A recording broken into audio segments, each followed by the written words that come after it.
We've got breaking news coming in there. The maximum city, Mumbai, the hospitals are slowly turning into fire traps for patients who are seeking treatment.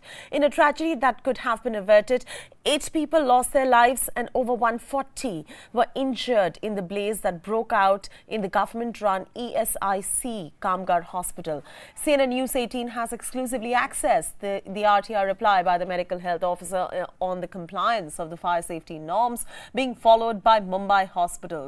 The exclusive copy that we have with us at CNN News 18 reveals that as many as 1,319 private hospitals, I repeat, 1,319 private hospitals in Mumbai have been given licenses without a proper fire audit being done. This makes up for more than 90% of total number of registered private hospitals in Mumbai. However, there was no reply on the RTI query on fire compliance in the BMC-run hospitals. Radhika joining us live for more on this story. Radhika, Mumbai anyway has become the fire capital of the country. We are seeing that nightclubs are not fire compliant, restaurants are not fire compliant, buildings which are housing residents are not fire compliant. And now you've got hospitals where people go to get themselves treated in dire straits. They are not fire compliant either. 90% of them are not fire compliant. Yes, absolutely. It is a very serious lapse. Now, we've accessed a 70-page document which has the list of all the private hospitals which have been given licenses from the licensing authority. In this case, a medical health officer have given them licenses, have registered all of these hospitals, but all these hospitals have not done a proper fire safety audit. So that's the reality, because we have all the list of these hospitals. We are talking about 1,319 hospitals, private hospitals, which are registered, and that accounts to 90% of all the registered hospitals. Now, a fire safety audit, which is necessary, which is mandatory to be done so that licenses have to be given as per the guidelines, have not been done. Because we've also accessed a few documents which talks about each hospital. And those documents of the medical health officer, at the end of it, says that licenses have been issued to these hospitals. However, as far as the fire safety compliance is concerned, it is assumed that it will be done by all these hospitals.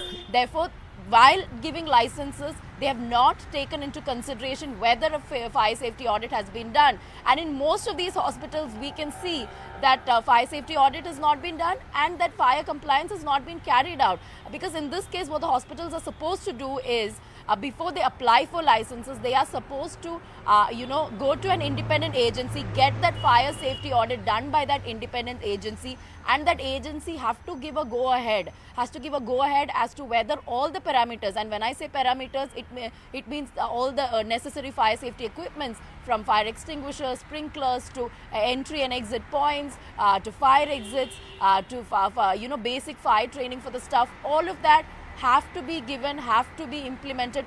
Only then can that independent agency give those hospitals that report saying that fire safety has been complied with, and after that the licensing agency has to go through that report and then give the license. But all those procedures have not been done, and without that the licenses have been given to several of these private hospitals. Okay, Radhika, hold on for a second. We've got RTI activist Shakil Ahmed Sheikh joining us on the phone line as well. Shakil Ahmed Sheikh, how do you respond to the fact that over 90% of private hospitals in Mumbai are fire traps? Not just that, there has been no RTI reply on fire compliance of BMC-run hospitals.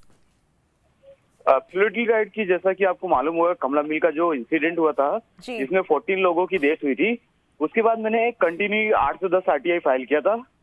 उसके अंदर एक RTI भी था कि मुंबई में कुल कितने private hospitals हैं, या कॉर्पोरेशन के कुल कितने प्राइवेट हॉस्पिटल है जहाँ पे फायर कॉम्प्लेक्स नहीं हुआ है, या उनके पास एनओसीज नहीं है. तो उन्होंने एक लिस्ट दी है और जो लाइसेंस की कॉपी इशू की है वो दिया हुआ है. तो उसके अंदर उन्होंने विदाउट फायर कॉम्प्लायंस किए हुए और जो बिल्डिंग स्ट्रक्चर ऑडिट होता है वो विदाउट ऑथोराइजेशन चेक किए हुए लाइसेंस इशू कर दिया गया है. तो टोटल मुंबई में ऐसे प्राइवेट हॉस्पिटल 1319 है जो विदाउट फायर कॉम्प्लायंस किए जा रहे हैं. उसी तरह मोर देन 300 बीएमसी के या गवर्नमेंट के हॉस्पिटल है जहाँ पे फायर कॉम्प्लायंस नहीं हुआ है, ना तो उनका बिल्डिंग ऑथोराइजेशन चेक किया हुआ है. तो आप ये कह सकते हैं कि जैसा भी कल एक परसों कामगार हॉस्पिटल का इंसिडेंट हुआ है, फायर इंसिडेंट। फ्यूचर में और भी इस तरह के इंसिडेंट हो सकते हैं, क्योंकि जो हॉस्पिटल चल रहे हैं वहाँ पे पूरी तरह से प्रॉपर फायर कॉम्प्लायंस नहीं है। आप ये जो ब्लेम है वो किस पर डालोगे? Exclusively on the BMC is responsible for these hospitals not being fire compliant? या ऑफकोर्स, क्योंकि बीएमसी का जो हेल्थ डिपार्टमेंट है, जो लाइसेंस इशू करता है, और Bombay nursing home and registration act में दिया हुआ है क्लियरली कि जब तक ये जितने भी कंडीशन है फुलफिल नहीं करते तब तक लाइसेंस ग्रांट नहीं करना है या रिन्यूअल नहीं करना है। उसके बावजूद भी जो हेल्थ ऑफिसर उसने लाइसेंस रिन्यूअल किया या ग्रांट किया हुआ है, तो इसके लिए सीधा सीधा जो बीएमसी जो जिम्मेदार है। सेकेंडली आ जाती है जो मुंबई फायर ब्रिगेड है।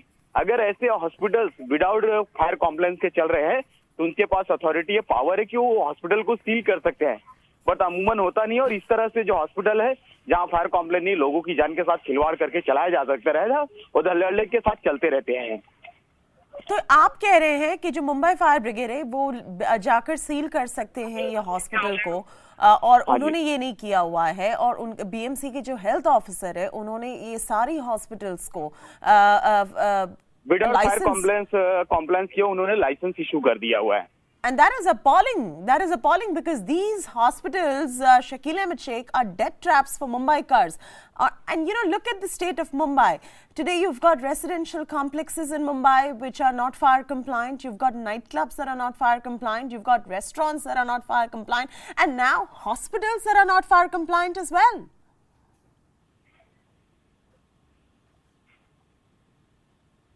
Shakil Ahmed?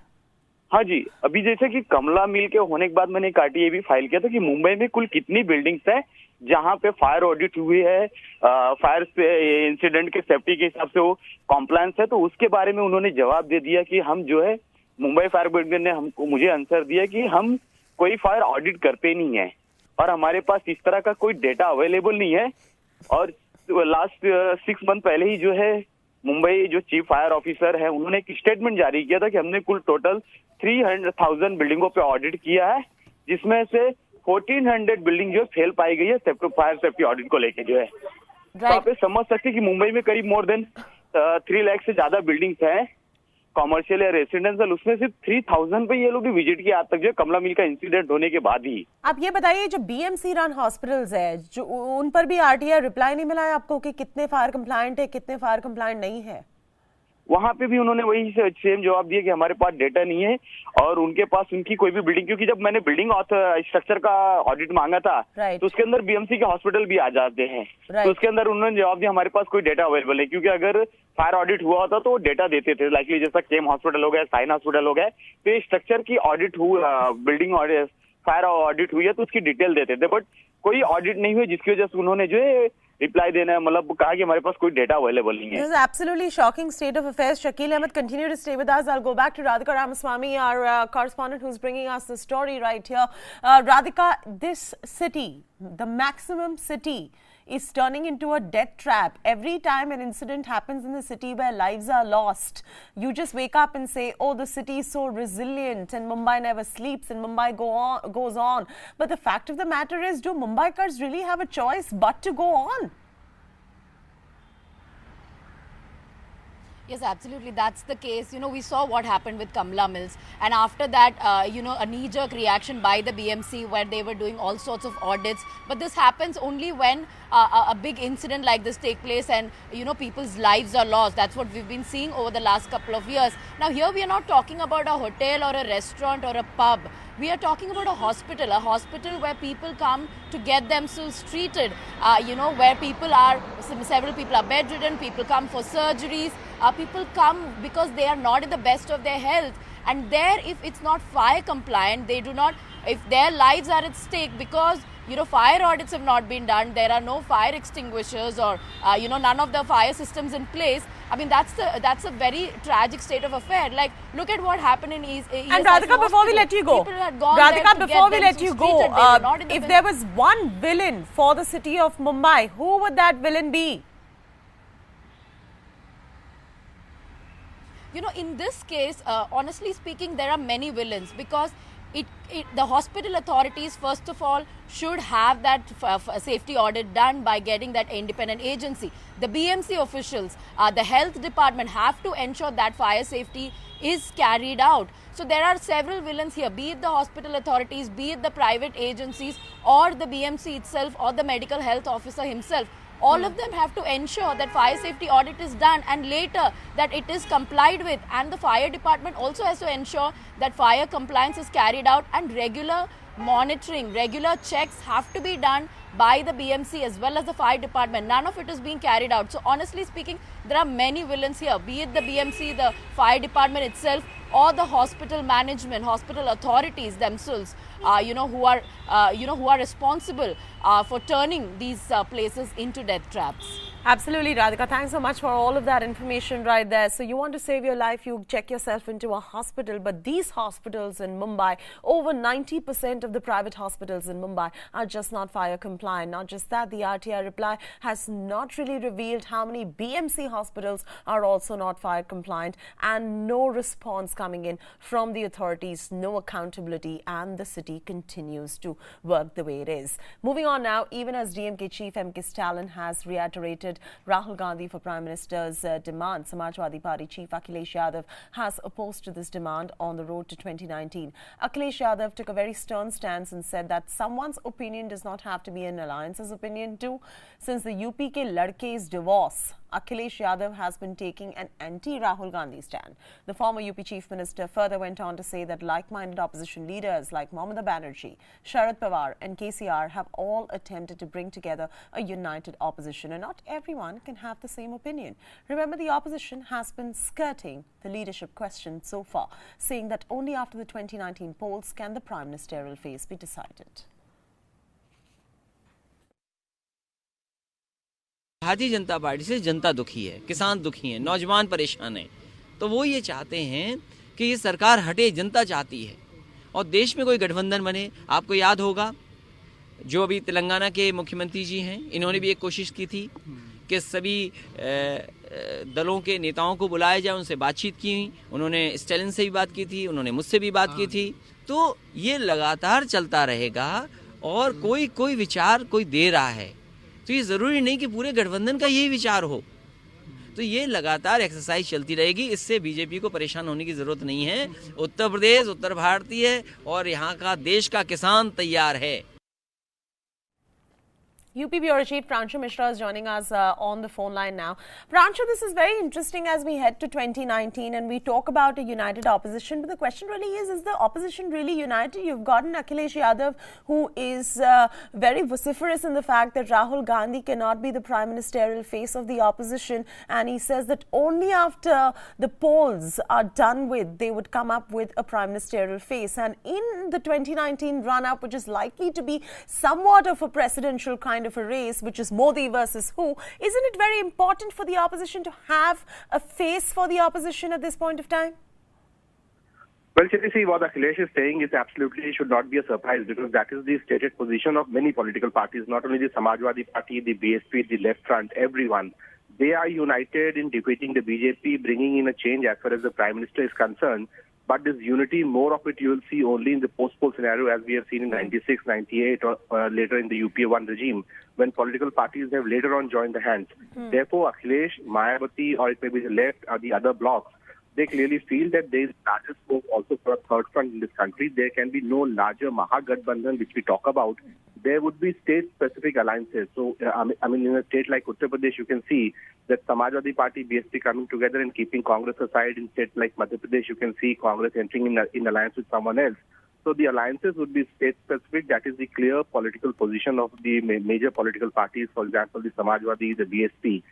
And the alliance will only be in the post-poll scenario. So what Akhilesh is now saying in response to what Mr. M.K. Stalin of DMK has said later on, that endorsing Rahul Gandhi, Akhilesh clearly has never endorsed Rahul Gandhi as the Prime Minister.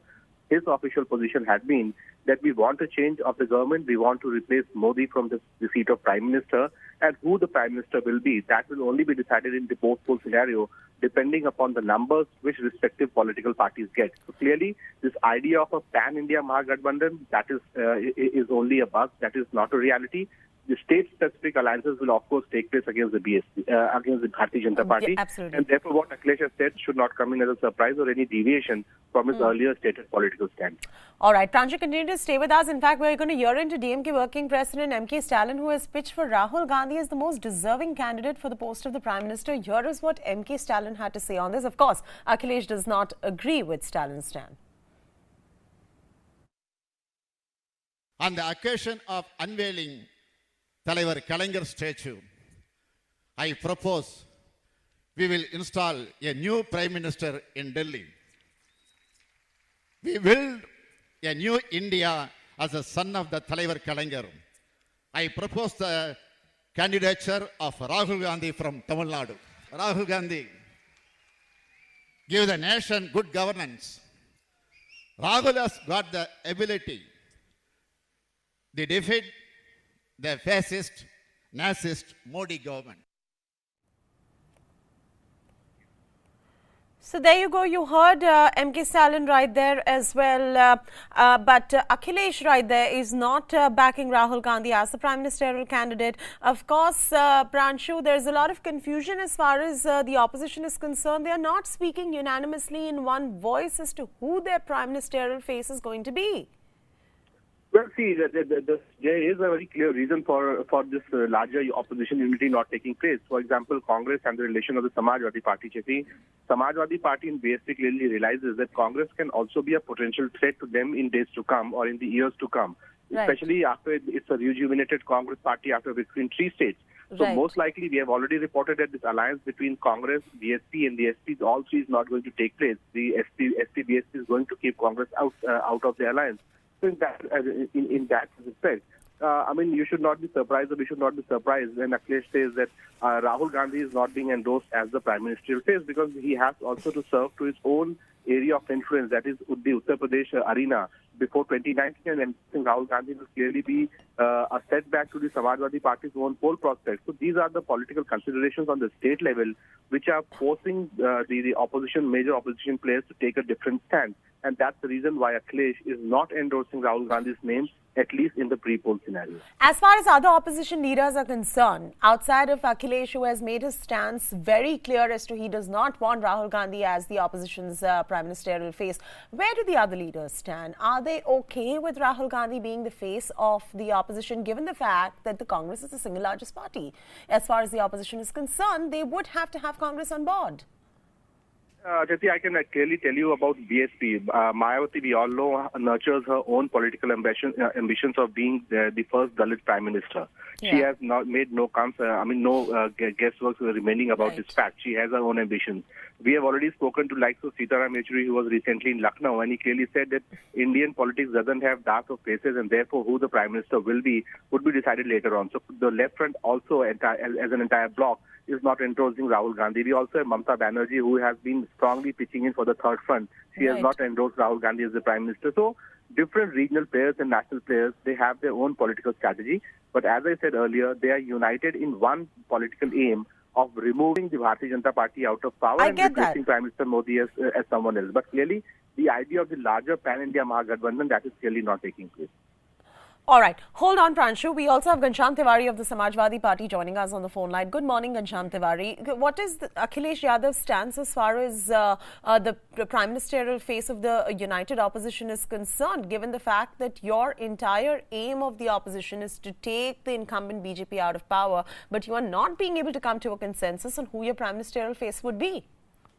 Well, our stand is absolutely clear that the mandate of 2019 will decide the leadership for 2019. As far as the face is concerned, we have seen that in Madhya Pradesh, Chhattisgarh and Rajasthan, people have started rejecting the only face BJP wants to present. 70% of places where the Prime Minister did his rallies, BJP lost the elections, assembly elections in those places. So clearly it is our competitive advantage as opposition that we are multifaceted and we have a leader in each state who has a credible track record and offers a credible alternative to BJP.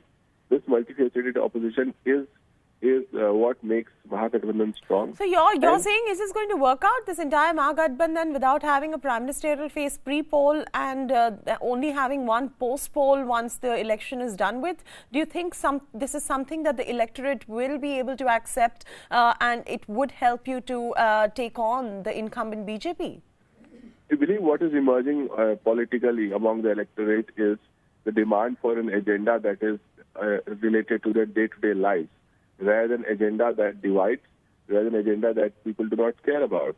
And it is this agenda that allowed, that enabled BJP to be defeated or opposition to win in Madhya Pradesh, Chhattisgarh and Rajasthan, where there was no chief ministerial candidate. On the contrary, BJP had chief ministerial candidates.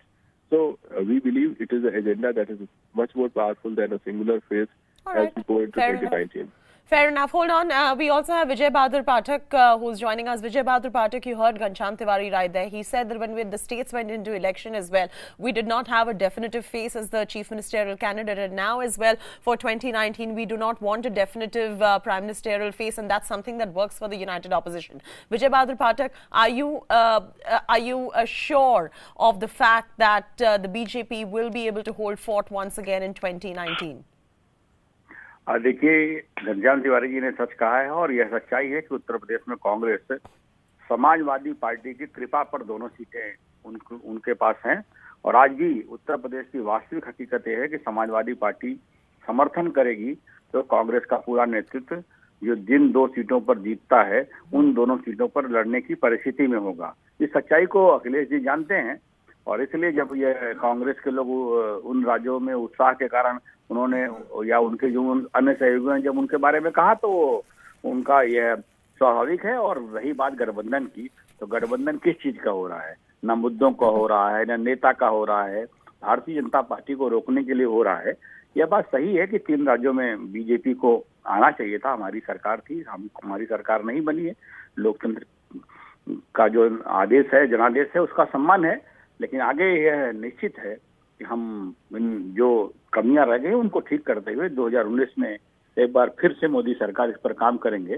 जनता को भी बताएंगे कि ये जो गठबंधन है उसमें पहले से ही स्थिति है कि कौन नेता होगा, कौन नहीं होगा, ये गुट उसका ये घोषित। वही तो घनश्याम तिवारी कह रहे कि उनको चीफ मिनिस्टरियल फेस भी नहीं था उनके पास जब they went in state elections. They did not have a chief ministerial face but they still went out in one. जी, स्वाभाविक है कि कांग्रेस के अलग अलग सहयोगियों के माध्यम से कांग्रेस ये माहौल बनना चाहती है, लेकिन उत्तर प्रदेश के जो दो बिग प्लेयर हैं, समाजवादी पार्टी और बहुजन समाज पार्टी, दोनों कहीं न कहीं इस बात से इत्तेफाक नहीं रखते हैं। और अगर उत्तर प्रदेश के जो इस हिंदी बेल्ट में जो उत्तर प्रदेश में 80 हैं वहाँ कंसेंसस नहीं है तो आप समझ सकती हैं कि क्या है ये कुल मिलाकर केवल। All right, we're going to leave it at that. All right, we're going to leave it at that. Thank you so much, Vijay Bahadur Pathak and Ghanshyam Tiwari, for joining us with that quick viewpoint right there. We're slipping into a very